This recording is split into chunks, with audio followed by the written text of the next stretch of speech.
So yun, dito kami ngayon sa ano. Saan nga to, Paps? Antipolo. Antipolo. Daan namin sa Kainta.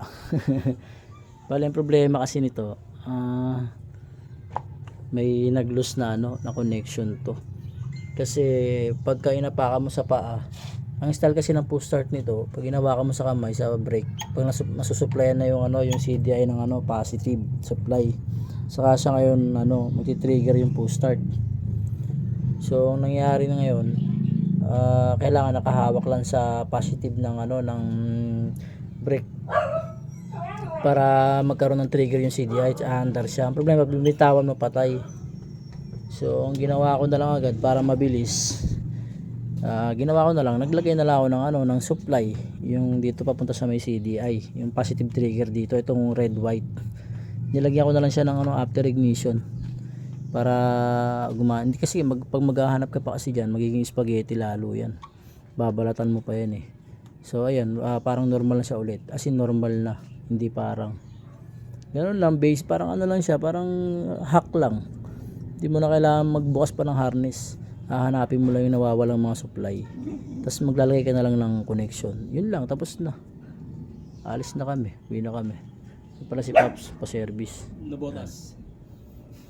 Okay, pipix muna namin to para masibat na. May nabotas pa kami. Sila nag-take ng ano, ng in situ.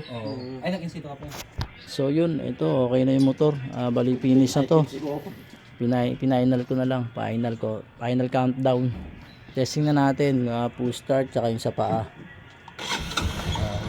Sa tingin ko ito yung nagka-problema rin yung pull switch. Kasi minsan wala yung supply sa kamay. Parang kusang nag-on to kahit nakaganyan. Kasi minsan nawawala eh. Yan. Yun sa, ano yun, sa kamay yun ha. Tapos testing natin yung sa paa. Ano kasi itong susi nito, nangangamuhan to eh. Yun. Test natin sa paa naman, sa paa. Pakan ko yung sa paa. Tapos push start. Yun, good. So okay. Tingnan ko kung mawawala pa yung sa kamay. Kasi yung sa kamay kanina nawawala pag naaalog yung ano eh, yung kill switch eh. May problema na kasi talaga yan. Kasi kanina ang style nito, pag sa kamay wala siyang mas sa push start meron, pag sinipa mo sa paa, sa kick man, sa mechanical wala, ayaw niyang ano, wala siyang kuryente. So yun nga, nilagay ako ng supply dun sa may CDI.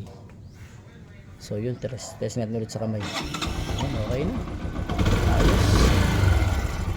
Okay, ayos. Alright, tapos ka na Mang Kanor. Thank you.